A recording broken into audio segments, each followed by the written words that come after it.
Good afternoon, everybody. Welcome to the first day of Youth Employment Week. Youth Employment Week is our national campaign week here at Youth Employment UK. It is an opportunity to share, champion, and celebrate opportunities for all young people. Today, Monday of Youth Employment Week, is all about exploring your future.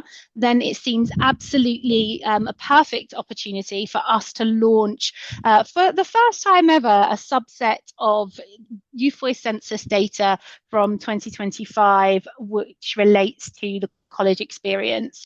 This data has been able to put together with the generous support of the Association of Colleges, and it's just a really brilliant moment as we explore how we can build confidence, experience, and opportunity. There couldn't be a better, more poignant time for us to be talking about this as we look and explore both the changes and challenges of where the kind of political systems and structures are at the moment. But what comes with change and challenge is a real opportunity. So we've been able to pull this data together today and launch the college experience.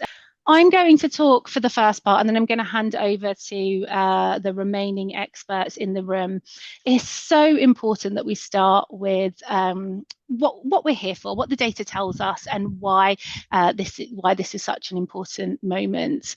This data set we're going to talk through is from the 2025 release of the Youth Voice Census. It is for us today the start of the evidence base of colleges. We will be working now year on year to provide this data and insight at this level, and to be able to kind of support that college experience coming through. The Youth Voice Census is one of the most important things we do at Youth Employment UK. It tells us where young people are, what they've been through for the last 12 months, and what they are looking forward to. There isn't a data set like it. We are collecting lots of data, lots of information from young people, but there is nothing that does the collection, the care, the storytelling, really placing young people in their moment, in their locality, and exploring their whole journey through from early careers experience into work, or supporting them through that journey as they walk through it too. Every year for the last 9 years, we have had young people tell us about their experiences of education, employment, well-being, career support, and their hopes for the future. This report looks specifically at college and sixth form students. You'll see from the slide today how that data has split down then into some of the remaining demographics: our male and female respondents, our respondents receiving free school meals, and the respondents reported to have additional needs. The analysis that we'll talk through has been developed around 3 broad questions. What is young people's overall experience of college and sixth form? How often were young people absent, and what were the reasons given for why they were missing education? And how well do young people feel their college or sixth form is preparing them for their future and the study? What's really important here, and one of the reasons why we've been so keen to explore this data set, is that there is a positive story here too. I say that, and perhaps you might say, why is she surprised? But since COVID-19, young people have had a really tricky and difficult relationship within the education systems they have been in. In the wake of COVID-19, initially, there was quite a lot of support from young people in secondary education around how they were supported. But in the years since, we have seen quite a decline in young people's confidence and positivity around where they're studying. So for the 2 years prior to this, our 23 and 24 data set, they show this moment of disconnection in lots of ways, but particularly from our young people and our employers, from our young people and the learning environments that they are in. What we saw this year as we were exploring the 2025 data set was that actually our college and sixth form students were rating their experiences overall as good or very good. There were some really brilliant moments where in particular colleges were doing slightly more and young people were reporting a slightly better experience than they perhaps had been in their secondary schools.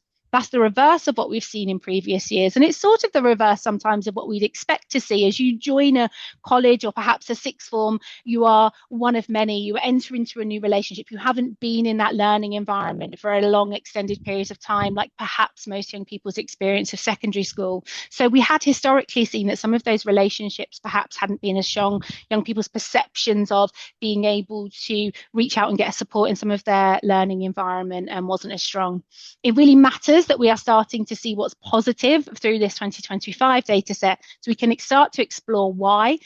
which young people it's supporting, who they are, what's happening, and then how we can replicate this in many ways. Colleges and sixth forms play a vital role in shaping young people's lives. They come in at that moment for young people where lots is changing in and around them. The whole system across education of what they've known before is changing. We know historically through the Youth Voice Census that those key age moments, those key times are when young people's confidence dips. It's when their sense of self-worth, it's when their sense of belonging falls through.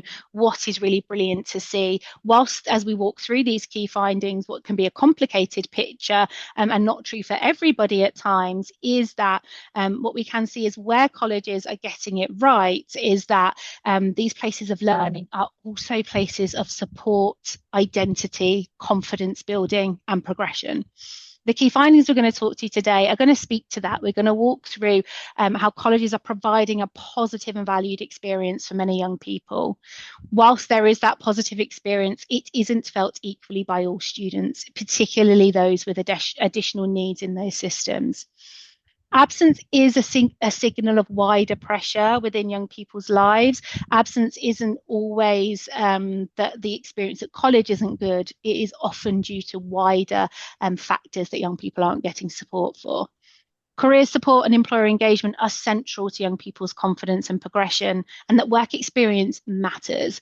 Access is still too dependent on networks within this environment, but particularly for this cohort, this group of young people who are in college and sixth form right now that completed the 2025 census are some of our least likely to have had previous and prior work experience, because they would have been in school and education at that point where COVID was more disruptive than it has been in previous times too. Let's look at some of what that means for young people. We have settled and gone in on that colleges are providing a positive and valued experience. Young people in our colleges and sixth forms are having a slightly better time than some of those who are in our secondary school, but actually that recognition is really strong. It's grown on last year's data, and for young people to be rating it as good and very good is a really brilliant moment.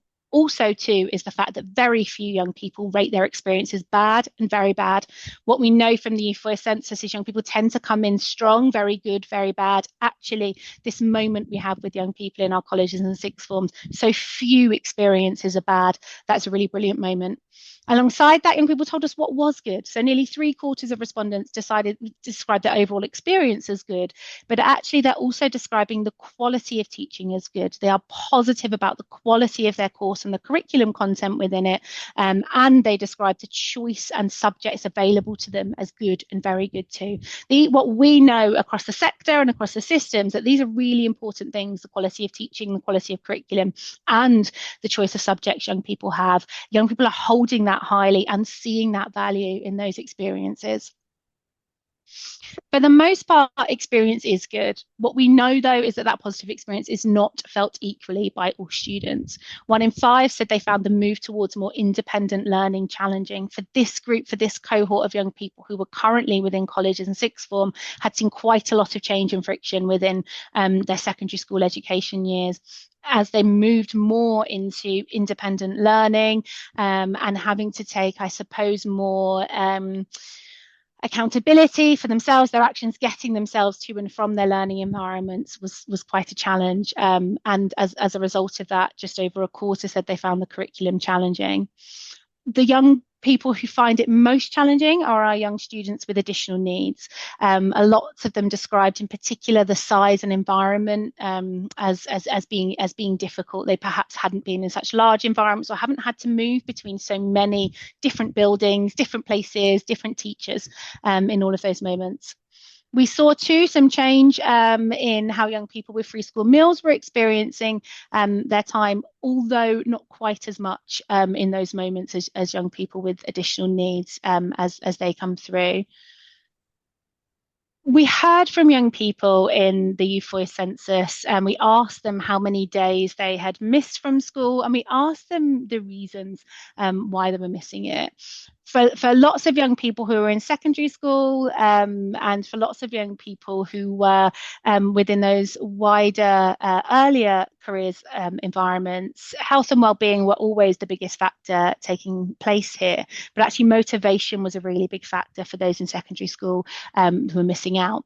as we move forward and look into what that means across college and sixth form, some of the reasons behind it were different. Actually, whilst we still see that health and mental well-being were large factors of what were keeping young people out of colleges, it was often family responsibilities, transport, financial circumstances as being some of those wider issues that were kind of keeping them out of it. Only 15% reported that they'd missed no education in the year prior to completing the census. So that means they had not missed a single day within education in the previous 12 months. And 1 in 4 had missed more than 10 days. What we know is that the wide spectrum of young people entering our college and sixth form environments is so wide. It would appear that there are large disparities between those who were missing no days at all and then those who were missing days. Illness and health problems were the most common reasons, but we saw this signal of wider pressures. A large number of young people who completed the census from this group of college and sixth forms were working additional jobs. They had unregistered caring responsibilities for those in and around them. They had responsibilities to their families and networks, particularly those who were from free school meal backgrounds, who were holding a lot of other responsibilities and worries within their life. That was keeping them out of college. They were really honest about that. They couldn't see how a signal was there. But what we see when we line this up against the experience of young people, very few young people were missing college because the college wasn't right, or because there was something happening there that was kind of forcing and keeping them out. They felt safe, they felt ready to be able to access it. There was a wider pressure keeping them out of those moments. Career support and employer engagement were central to confidence of young people. We know the biggest barrier young people think they're going to face as they are ready to start applying for work is a lack of work experience. Young people at every age and stage will tell you one of their biggest barriers to being able to access work is work experience. Young people who are currently NEET will tell us they are because they haven't got enough work experience to either give them the confidence or the right CV application to move it forward. And young people in work will say they'd have got a better job or a job faster if they had access to work experience when they were studying. We saw in our college and sixth form data set something really interesting. Whilst we saw that 26% of young people overall had access to work experience in the previous 12 months, actually that was largely bolstered by young people's experiences in college and sixth form. Young people were getting more experience of work experience in sixth form than they were in that age 14, 2-week traditional work experience route than we had seen before. Young people had more interactions and engagements with employers than young people who were in colleges. What we know, though, is that some of these factors are decreasing year on year for those groups of young people. So whilst young people in colleges and sixth forms are getting more, it isn't on the rise so much. So just over half of college and sixth form students said their setting had supported them to develop skills for the future. And the figure rises among students who had accessed specific careers activities. So 65% of students who had learned about careers as part of the curriculum lessons said their setting had supported them to develop skills. What that's telling us is the more moments, the more pre and post support we can put in our learning environments, the more young people recognise then when we are doing careers interventions with them, recognise then the value of having an employer come in, particularly where some of these opportunities might have to be off curriculum, they might be more voluntary than other options. Actually, the more work we do in terms of setting out that curriculum, having careers as part of the curriculum lessons, then indicated that young people felt more ready to talk about their skills, more ready to engage and be able to support, and more likely to recognise that it was a careers intervention they were having and not just something else they were doing at college that day. We have talked about how work experience matters. We know it is the biggest factor. It is my favourite subject to talk about. Work experience is one of the clearest examples of why employer engagement matters. More than 2 in 5 college and sixth form students said they had completed work experience in the 12 months before responding to the census. As I was alluding to earlier, if we were to split this by secondary education, that'd be 19% of young people in secondary school had access. It is college and sixth form students who are bucking that trend for our young people currently in education. That still leaves 46% who had none during their college experience. But what we also knew is that if they went to a college that had really brilliant employer connections, or if they were likely to be working, if they were likely to be in a family that had strong employer links, still too many experience and work opportunities were related to who your parents knew, or where you or where they were. Those formalized networks of having employers in the classroom, you could see the disparities you moved across the country. What that means then is young people kind of reporting the preparedness of kind of how that made them feel, and how that related to their work then meant that kind of the percentage of college students reporting preparedness for the future, how well they felt and ready, we looked at that against what opportunities they had received. So we had seen that learning about careers in the curriculum had the highest indicator. If you had done that, you were more likely to be feeling prepared about your future than you would have done if you had, for example, had an interview with a careers advisor. Being able to put into context within your curriculum, within the learning, the course, the setting you were in, what that would mean for your future had more value in terms of young people feeling prepared for work than if they had done a one-on-one kind of half an hour careers advisor session in the past. What that means then for colleges and the wider system, we know how important colleges are as a vital part of our youth opportunity system. Colleges are not just delivering qualifications, they are supporting young people through one of the biggest transitions in terms of who they are, how they understand themselves, how they're learning about the world, their friendships, relationships. All of those pivotal moments typically happen to young people as they hit our college and sixth form. Those levels of independence, skills development, well-being, really then thinking about careers and decision making, it all happens in this environment. The positive findings are what they really matter here. Young people are really valuing that, recognizing that within their learning, valuing their teachers, valuing their subject choice, and valuing their courses. That couldn't be a more brilliant example of what our colleges are able to do. Should really be recognized more so than it is in terms of this wider youth opportunity picture. Often college and sixth form are seen as the last thing. Oh, we'll connect with the college. Actually, it is central. It's central in young people's lives. It's central also to their positive experience or their negative experience they're having. We have to look at that. We have to fund that. We have to support that in a way that is really ready and able to drive change. The average experience, though, is not enough. The overall picture is positive, but we can see clearly in the data we've released today where young people with additional needs continue to have their experience compounded by disadvantage. Often our colleges and sixth forms are receiving these students, often with poor and incomplete data, to be able to move them through. And because of that, sometimes then we continue to miss moments, miss steps, miss conversations with those groups of young people. And it is the college left then trying to support that.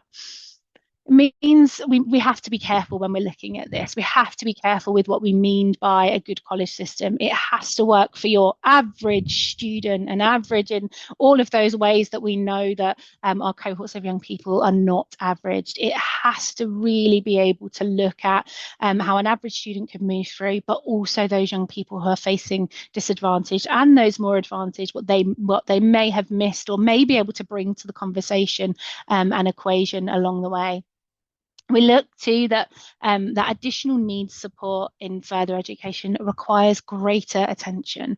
We really need to know, understand not just the better transfer of data, but the better transfer of young people to move through systems. We need to be thinking and supporting colleges and sixth form environments to have more accessible environments, personalised support, but sufficient funding to be able to do that.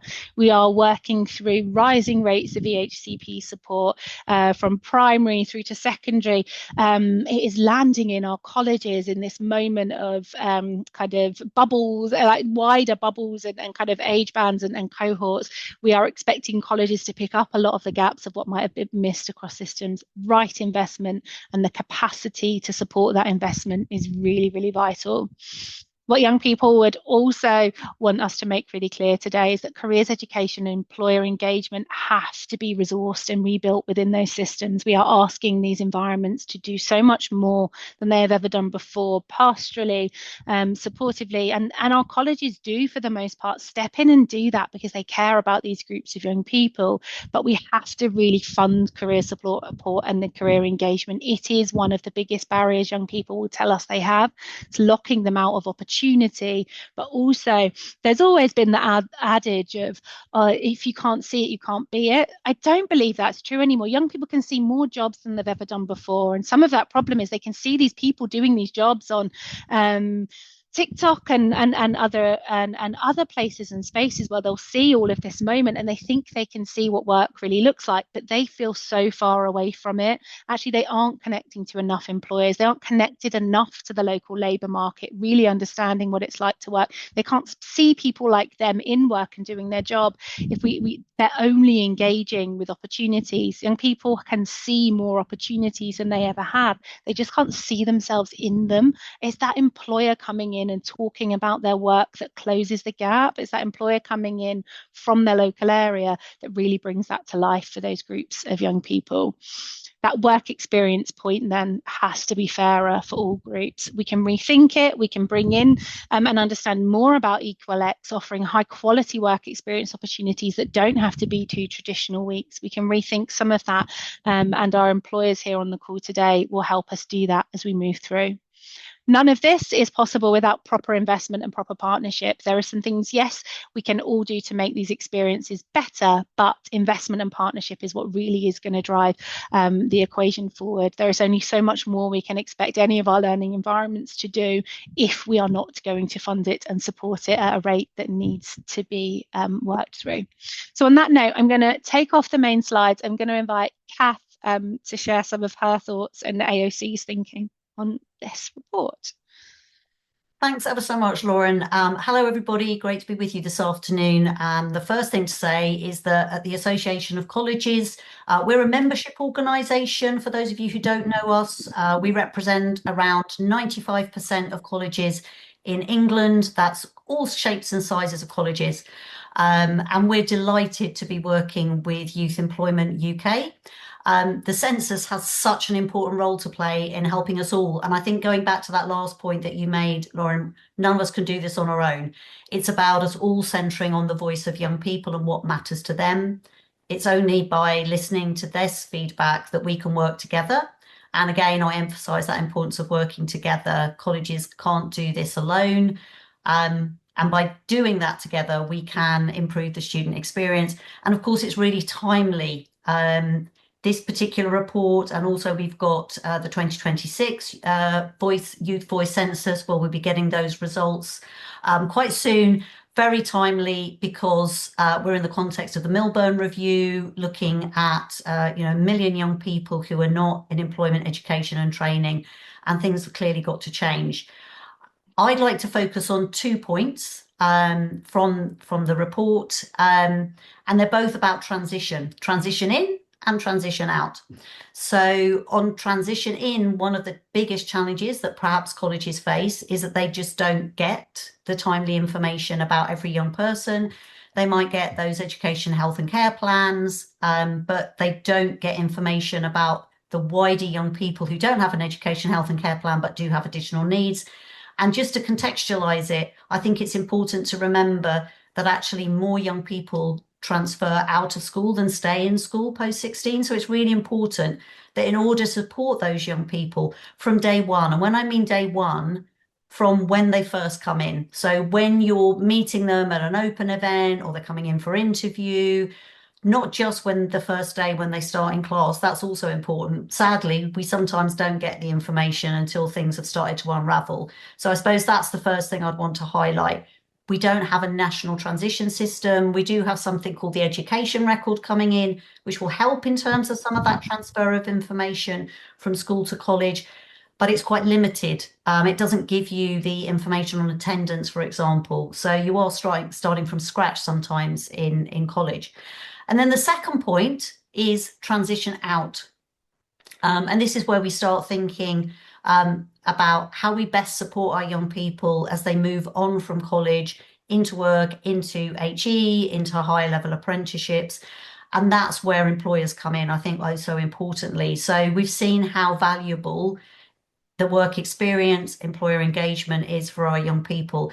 And colleges actually already work with between 700 and 1,000 employers each. But actually, in order to meet the demand for the variety of work experience, T-level placements, apprenticeships, other initiatives such as the construction package, etc., etc., etc., asking employers to sit on our boards, to act as mentors. The opportunities are varied, but in order to do that, we just need to engage and get more employers on board, because it is a win-win for everyone. If a young person has had work experience, if they've had the opportunity to go out into the industry of choice, it really does help smooth that transition into work. And that's really important as the young people feedback themselves. And particularly perhaps now, when perhaps they're finding it more difficult to find those entry-level jobs, to actually say, I've had this work experience, I've done a placement, I've worked on an employer brief, I understand what those requirements are. I think that really can enhance the experience for a young person, and help them to find that first job. And we all know, we can all remember back to our first job, how important that is as a stepping stone in terms of our careers. So, Lauren, I'm going to leave it there, because I think those were the two things that I particularly wanted to highlight. And I'm going to hand back to you, and looking forward to hear from others. Brilliant. Thank you so much, Kathy. Yeah, absolutely brilliant point in terms of transition in and transition out. Love to come back to that point around between 700 and 1,000 employers colleges are working with. That feels like a brilliant moment to bring in Yanis from the Bedford College Group, who's joined by Mark Lawson from Lockheed Martin. Yanis, are you working with between 700 and 1,000 employers at the Bedford College Group? Hi, Lauren. Yeah, Kathy's right. So we've got more than 2,000 businesses we work with, so which is a significant number of employers, and we're not unique. You know, there are very large colleges, very large business development teams that work across a very large number of businesses in all sectors. So that's absolutely right. Brilliant. Do you want to share more, Yanis, about the work that the Bedford College Group do, and how you work with Lockheed Martin to support young people to transition in and out? So I think you've covered a lot there, Lauren and Catherine. You both know where we stand. Transition is a challenge, and we developed two strands to our transition strategy here at the Bedford College Group. One is to do with need reduction, and one is to do with actually transitions itself, and helping young people that are either coming from school or are not coming to us from school, and they might be coming to us as elected home educated to transition into college. And the challenges, you've articulated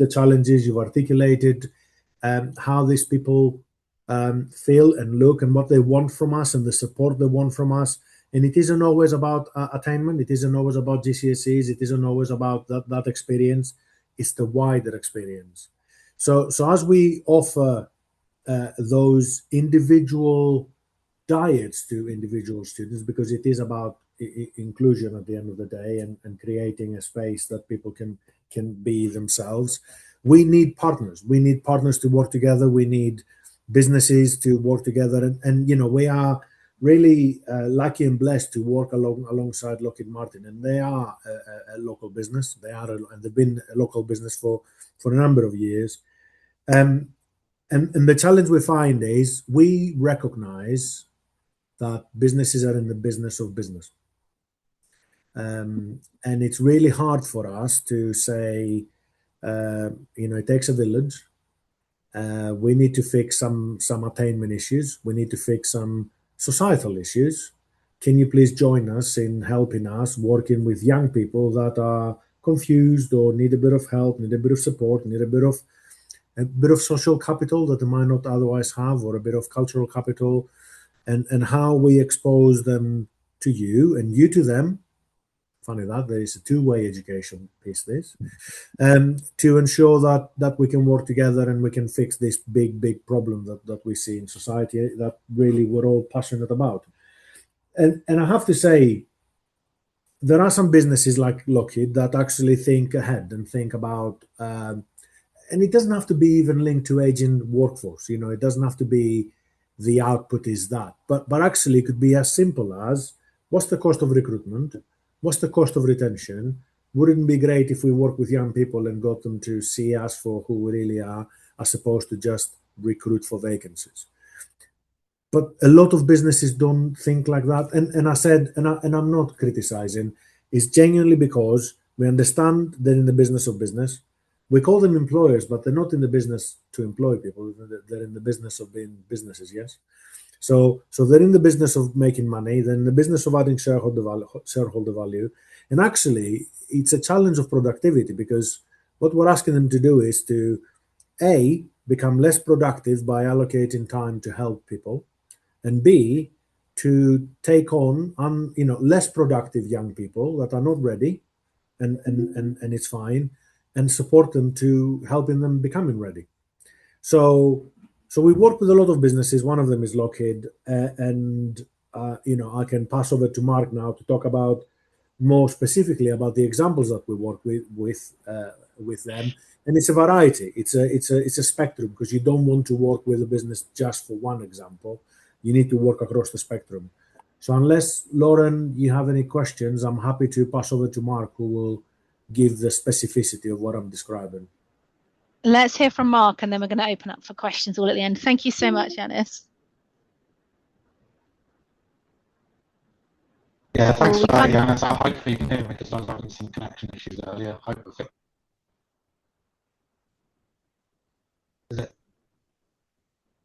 Is that working okay? It's a little bit crackly, Mark. Well, maybe if you don't mind hiding your face, it might work.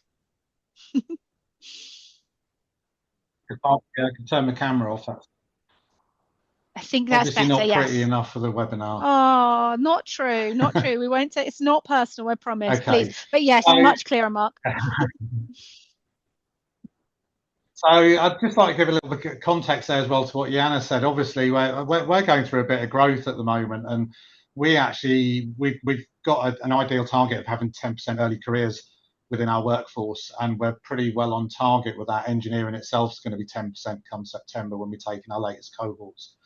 But we are seeing a challenge in some of the kind of middle-aged SMEs, and you can probably link all that back to people not investing in young people 20, 30 years ago. So there's a cycle that needs to be broken, and that means that a business needs to put its head in a hard place at times and invest in young people going forward. So I've worked for Bedford College for about 15 years now with early careers. We have regular conversations about what can Lockheed do to come in and help young people and enrich the curriculum for them, and hopefully bring some of these skills and exposure that they need to employ. And Yanis is absolutely right. We're a business. It costs us money to come and do that. So I need to justify that into the business. So we need to understand what the value add is to the business as well. So the example I've got is when the engineering department asked us to support T-levels. So the options were to do an employer-led project, to come in and present a project with the student group, to do T-level placements. So I went away and worked out how do we support the college with that, and also sell into the business that there's value added from doing this. So the concept that I came up with was the fact that we would come in, present an employer project to the students, and therefore fulfill 115 hours worth of work experience for each student in that class. And then through that, we would down select candidates to come and do work placements on site, and then hopefully with a route of them getting an apprenticeship at the end of it. So I jumped the gun a little bit this year because I couldn't wait to do that in consecutive years. So what we did is we committed to the employer project. So We had 2 young engineers go in once every 3 weeks to run the classes with them. I went in about every 6 weeks and acted as the nasty customer to review their design reviews and their data packs and give feedback.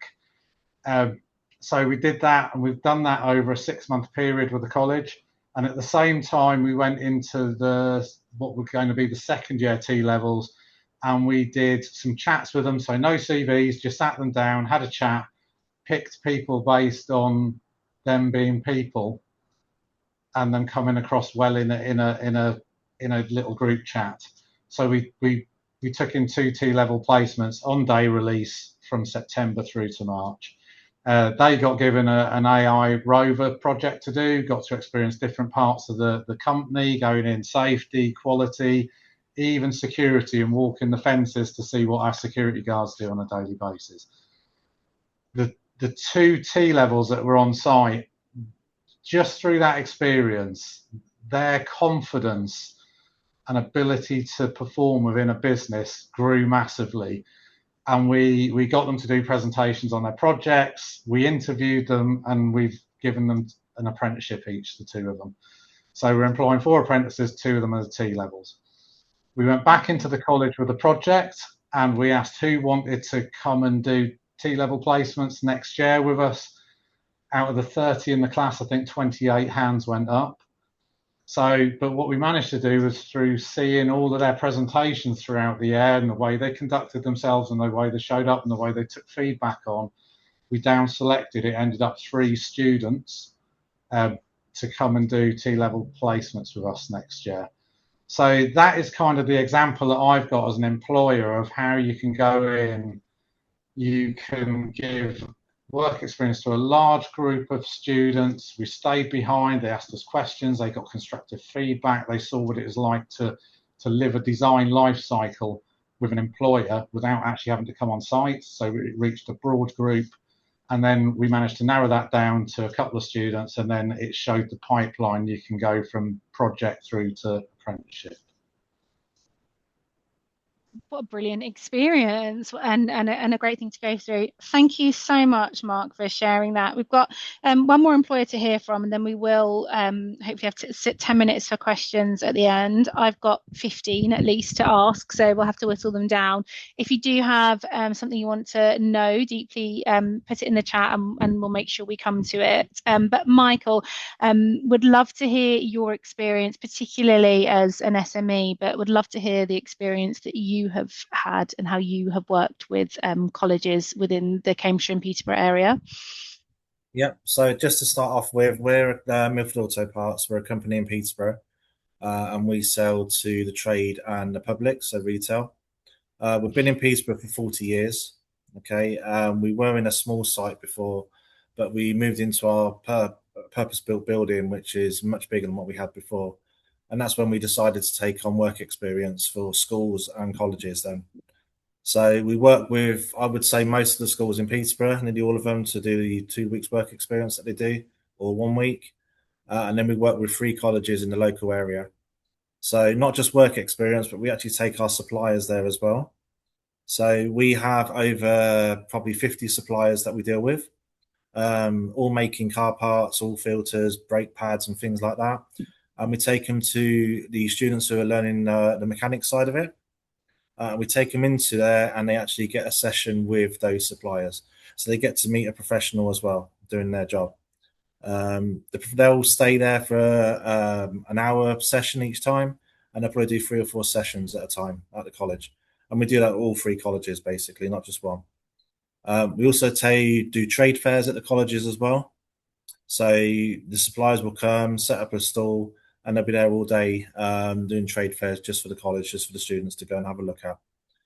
The way we work, the work experience with the colleges as well, is that they come in, they don't just learn one part of the business, they learn all of the business. Okay, so we have a warehouse, so they do packing, they do picking, they do putting away. They come into the dispatch area where they're putting the parts on the shelves for the drivers to take, so they're interacting with drivers and other people as well. And then we have our telesales office, so they can be taking phone calls, and they could be doing the WhatsApps, because WhatsApp's a massive thing now. and if they're not confident on the phones, they've got the WhatsApp in front of them. They don't have to talk to anyone, but they can also look up the parts and do that way of it as well. Now, when they come in, we're such a, and this is not being like this, but we're such a friendly group here. The brothers who own the business, there's 4 brothers who own the business, and they treat everybody like family. So whoever comes into the business, everyone says good morning to them. One of the 4 owners, or all of the 4 owners, will be here on a daily basis, and they will talk to everybody, even the students that come in. They even come with me sometimes to the colleges as well, with their time, doing mock interviews and stuff like that, and their presence there. So one of the colleges we work with, they have some SEN students there. So they need a bit more time with certain people. So they will spend time with me in the office. We'll spend the actual time that they need, rather than putting them upstairs or in a different area. The feedback we get from the college is that once we have a student here, they go back and they don't recognise that student because they've come out their shell more. They're engaging with drivers, they're talking, they're having conversations, they're having a bit of banter in the warehouse. They go back and they're a different student. So that is a massive thing for them as well. And the good thing for us is when I go into these colleges now, they know me straight away. They know who I am. They know if I'm bringing somebody in, I'm bringing somebody new in, or I'm bringing somebody we've had before. And also things like that is what we deal with. And that's what we want to continue doing. Working with more colleges if we can, getting more people on board with it, taking our suppliers to these colleges, because some of our suppliers aren't from this area, basically. They're from the whole of the UK. So if it means I travel down to see them and we go to another college, we'll do that as well. Okay, we're such a community based here in this centre that we've done things in the past before, but like I say, 2 years ago when we moved to this building, we could actually do this now and start doing it even more, and that's why we keep doing it. But yeah, the colleges, we've got a great relationship with them. We sponsor one of their tops in one of the colleges as well, and we just, like I say, I take a supplier in nearly probably once a month to each college with myself, and then we just do various different talks like that, so they get a professional there to talk to as well. Brilliant. Mike, I'd be really interested to know, in terms of suppliers, what is the uptake and feedback like? And is there anything that you put in place, like to be a supplier? Do you have to agree to support? Is it part of any of your procurement processes? No, this work that you do? No, the suppliers we've had them for years. So they supply all the parts that we sell, obviously, to the customers. So, but we have a trade show every year, and they all come to the trade show. And because it's like a family-run business, we have a really good relationship with them. We can talk to them all the time. We don't have to go to a hierarchy. We don't have to go to somewhere else to get our point across. We do it straight away. So once I asked these suppliers if they'd like to join in with the colleges, they were like, "Oh, I've not done it before, but yeah, let's do it." And as soon as they started to do it, they enjoyed it and they want to do more. So as soon as we had the first one, he wanted to go to the second college and the third college. And then people then started hearing about it because they all talk to each other, the suppliers. Mm-hmm. They all go to events and stuff like that. And they started to talk to each other, and that's how we got them involved. And they still want to do it now. That's so good and so interesting. I wondered, because sometimes it can feel as though it can be an effort, I suppose, for people to join in. And my second question, I'm gonna bring in the rest of the kind of Q&A panel just in a moment. But Michael, in terms of this role, I'm so impressed with the work Millfield Autos do, and you clearly do it for the wider good. As part of the work that you do, which is so admirable. As part of other organisations, there is that conversation, as Yanis was having earlier, that businesses are in the business of business. But is there flexibility within your role to be able to give this time and this effort? How is that pitted against kind of business need and business being in the business of business, as Yanis puts it? Yeah, so my main role is sales office manager. I look after the sales office. So there's 2 of us who look after it. And if I said to you, we take 1,300 phone calls a day in that sales office. Wow. So it's a very busy office. Now, once one of them is there, someone else will take my place if I need to go out. So it is flexible for us to do these sort of things. If all I got to do is say, can I go ahead and do it?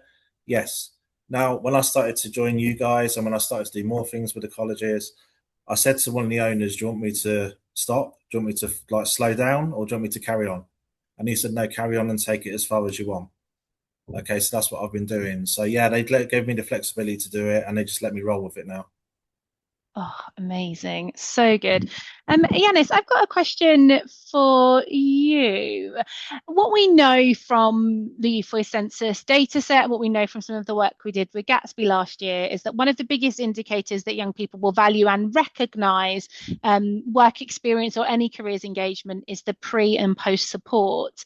Is there anything that you've seen work really well at the Bedford College Group around that, or is there anything that you'd like employers to share in the load of preparing young people to go onto work experience, or preparing to be in there? Is there any support you think employers could provide?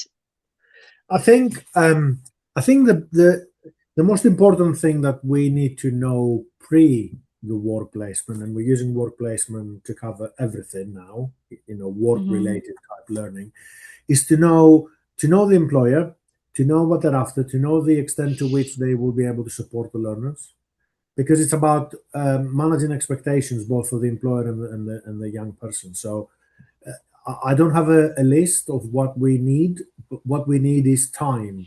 So we need to know how many. We need to know what's the best time of the year, what is not a very good time of the year. We need to know whether they're going to have a mentor and somebody that will support them, and how structured it will be. So and it's very different from business to business, because it varies on size, it varies on sector. Some sectors behave as some sectors behave. So it's very different.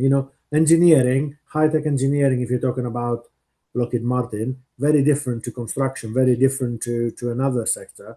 And especially, the security arrangements around Lockheed Martin are very different to other sectors. So it's about understanding, because the last thing you want is to organize the work placement, not that this would ever happen, because we wouldn't do that, and then send them to Lockheed Martin only to realize they needed to have clear security before they could get in.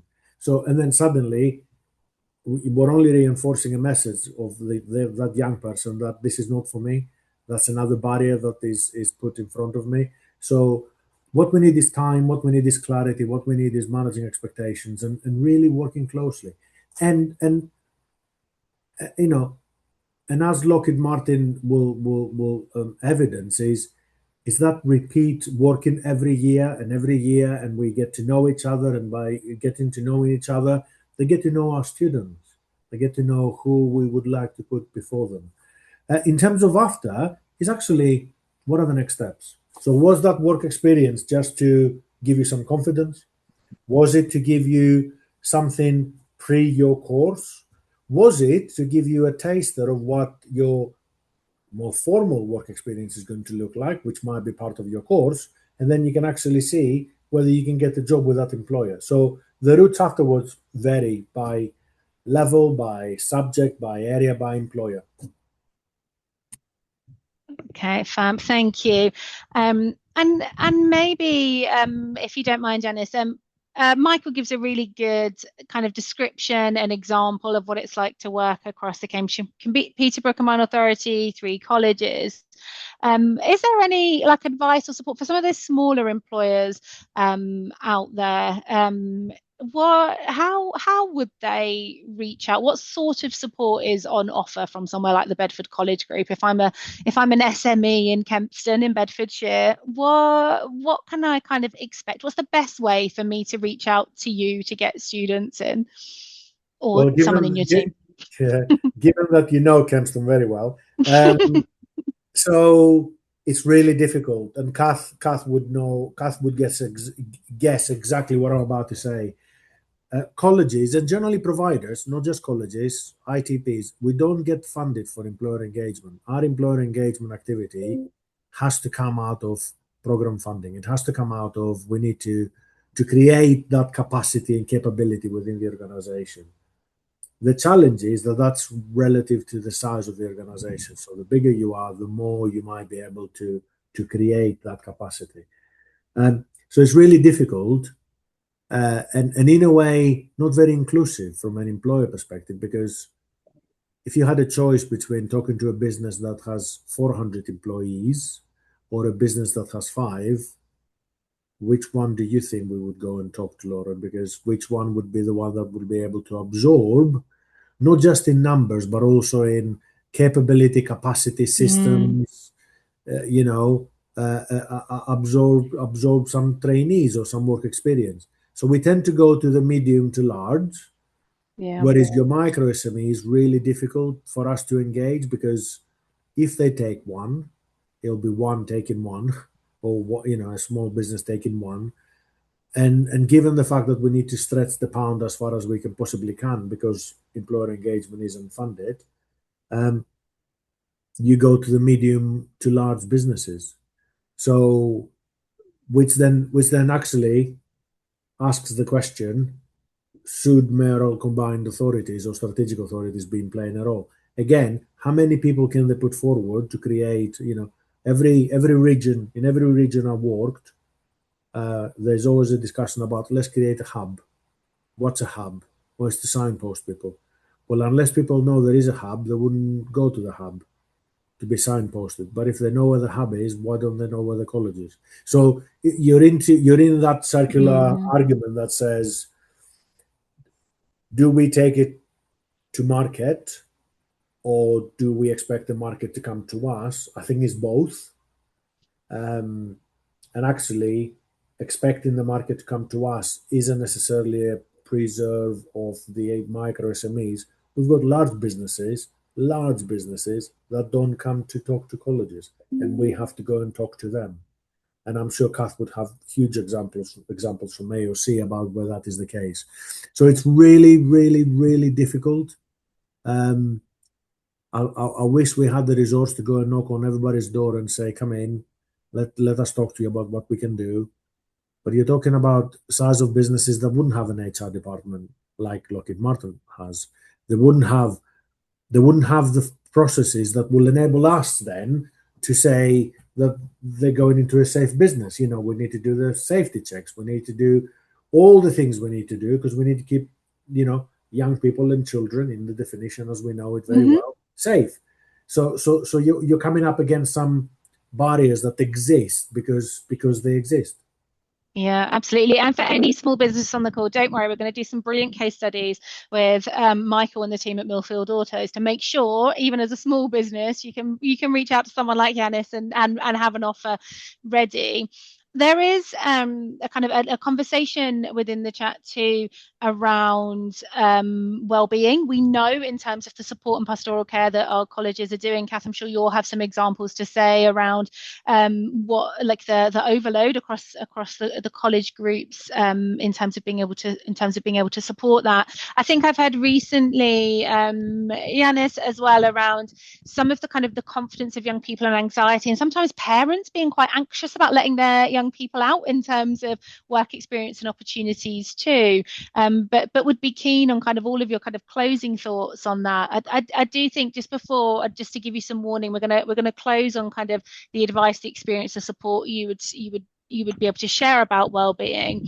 But I take your point about the hub, Yanis. I think that's really important. I think when you're thinking about being an employer, well, work experience might be involved, but I do think there is something to do to connect those employers more, because as we come to Kath's point about transitioning out of the system, those young people in those local areas are likely to transition out into an SME. It might be that they won't be where they get their work experience from, but certainly some sort of, and I won't say hub because I know exactly what you mean. We hear too many hubs, too many front doors, and one size fits all, one-stop shops, etc.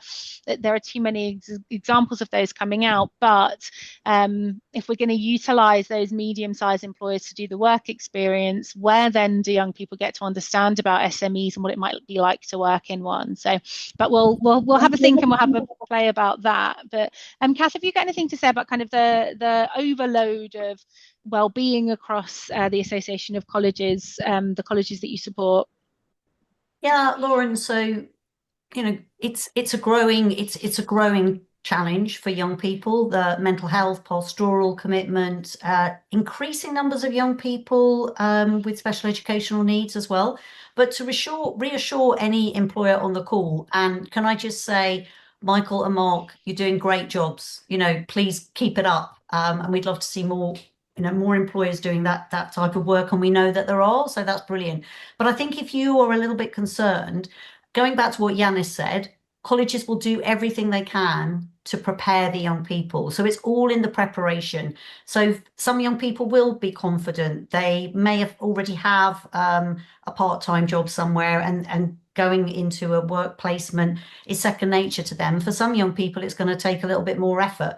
I always remember I was speaking to a small employer just around the corner from where I live, and where I was talking to them about the young people they work with. And they said, we deliberately want to work with those young people who have come out of alternative provision, who demonstrate quite challenging behaviour, because we feel that's where we want to focus in. So I suppose the point there is about matching the right young person with the right employer, and also by reassuring the employer that there is a backup. So if they have got a concern, and equally for the young person, if they have got a concern, there will be someone back at college who will be able to advise and be able to address that concern really, really swiftly. So the other thing is, don't sit on it.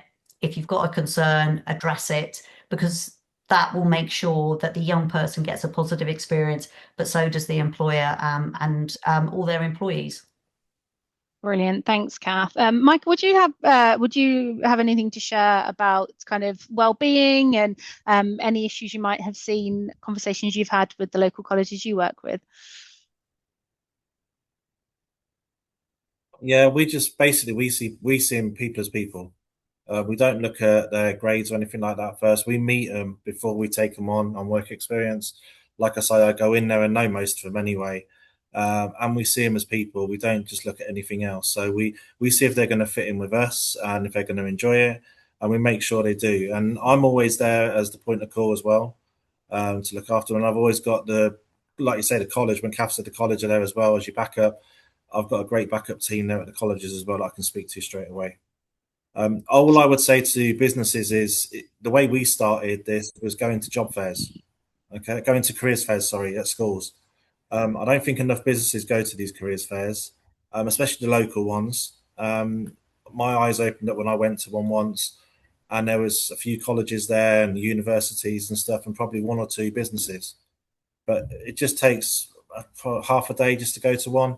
You don't have to take anything with you if you don't need to, if you just leaflets. And you get to meet the children there, and that's what you need to do. And that is a real big thing, how we got into it. And then we started to go from more and more of those, and that's how we got into the college things as well. Brilliant. Thank you so much, Yanis. I see you nodding too. You want more employers in your careers fairs coming in. Absolutely. That's the analogy I used earlier. Do we take it to market or do they come to us? I think it's both. And the best practical examples are the examples where businesses are willing to engage, because then they're investing time, we're investing time. It takes a village, Lauren, and this is the perfect example. And this is the village. Brilliant. Thank you so much. I think we could talk all day on this session. If there are questions you didn't feel you got answered today, pop them in the chat. We will be sharing this recording out. Thank you for joining this session this afternoon. It's my final reminder. Today is Youth Employment Week. All week. Today's theme has been around exploring your future. Thank you so much for our guests in terms of not just supporting this webinar today, but the support they provide in terms of running one of the largest college groups in the country, running employers who are supporting young people, and the Association of Colleges who support that college network to do more. This year's themes around youth employment continue throughout the week. It is really a time to celebrate the campaign, the opportunities, bringing everything together. So thank you again, everybody, and happy Youth Employment Week.